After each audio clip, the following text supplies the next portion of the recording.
Assalamualaikum warahmatullahi wabarakatuh. Baik, untuk materi hari ini untuk pelajaran SKT yaitu tentang timer ya. Jadi saya akan menjelaskan tentang bagaimana prinsip kerja dari timer itu sendiri. Oke, jadi untuk pertama kita perlu yang namanya sebuah input. Nah, kita bisa klik sini atau shortcutnya huruf C ya. Kemudian kita masukkan alamat 000 3 kali, kemudian enter. Nah, biar nggak bingung, kita perlu penamaan atau komentar. Saya contohkan adalah start.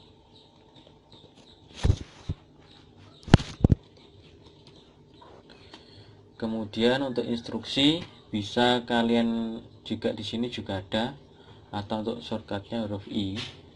Nah, kemudian saya harapkan untuk penulisannya ini benar-benar diperhatikan, karena kalau misalkan kalian salah, ini pasti akan timbul kebingungan.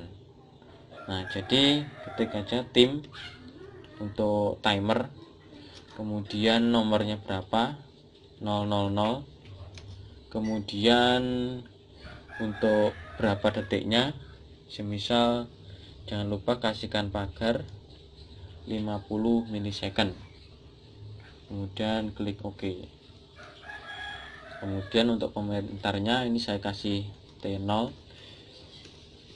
Nah, seperti ini, kemudian klik OK. Nah, selanjutnya biar kita mengetahui bagaimana timer itu bekerja, kita perlu sebuah outputan. Nah, jadi ketika timer sudah selesai, maka outputannya akan menyala. Nah, jadi seperti ini, T0. Kemudian untuk output 100.00, kemudian kita ketik out. Nah, selanjutnya kita coba simulasi. Nah, ini teman-teman bayangkan ini push button ya di sini. Nah, jadi nanti kalau misalkan saya di sini ada tanda penguncinya, nah nanti itu berarti saya tekan terus. Nah, jadi ini nanti akan saya gunakan untuk fungsi saklar dan push button. Nah, jadi berhubung di sini bisa kita memfungsikan saklar atau push button. Oke, kita simulasikan Ctrl Shift W. Nah, oke, jadi bisa dilihat ya, nanti ketika saya tekan satu kali kemudian saya lepas, nah di sini nilainya akan, nah coba dilihat ya, Ctrl J K. Nah, di sini akan berubah nilainya ya. Nah, misalkan kalau saya tekan terus ya, Ctrl J. Nah, di sini akan timernya akan bekerja dengan syarat saya harus menekan push buttonnya atau tombol startnya ini secara terus. Kemudian baru outputannya menyala. Nah, bagaimana kalau misalkan saya lepas Ctrl K? Nah, maka langsung untuk timernya akan reset. Nah, bagaimana caranya? Ketika kita tekan kemudian selama 50 milisecond, kemudian kita lepas, outputannya akan tetap nyala. Oke, kita tambahkan. Nah, betul, pengunci ya. Nah, pengunci untuk mana? Ya tetap ini. Nah, jadi kita tambahkan penguncinya. Nah, tapi jangan lupa dengan syarat ini harus ditekan ya selama 50 milisecond. Nah, kalau misalkan kita langsung ya, kita tekan kemudian lepas, maka timernya akan bekerja sesaat saja. Gitu ya. Kita coba Ctrl Shift V. Oke, kita coba, kita tekan sesaat ya, Ctrl JK. Nah, maka timernya hanya bekerja sesaat. Nah, bagaimana kalau kita tekan selama 50 milisecond? Nah, Ctrl J. Nah, timer akan bekerja. Nah, kemudian output akan bekerja.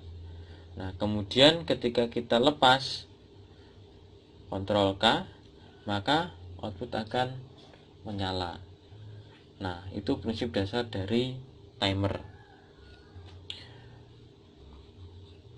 Oke, jadi nanti bisa kalian praktekkan sendiri di komputer mau di laptopnya masing-masing, atau kemarin sudah saya kasihkan link untuk di software HP ya, bisa kalian coba. Nah, saya harapkan untuk fungsi dasar ini kalian bisa paham secara betul. Nah, karena apa? Nanti gini, kalau misalkan kita belum paham secara keseluruhan untuk timer ini, nah, maka kita akan bingung. Nah, bagaimana timer akan bekerja, kemudian kapan dia bekerja, kapan selesainya bekerja.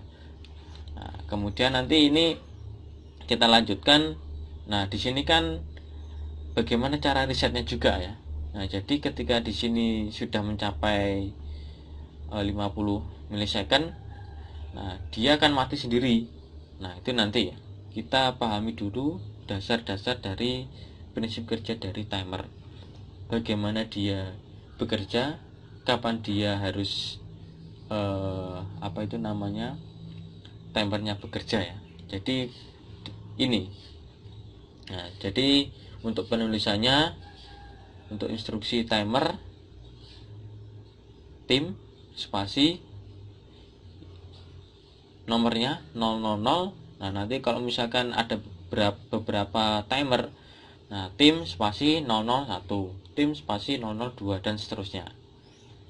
Kemudian spasi pagar 50 milisecond. Nah, di sini sudah ada keterangannya.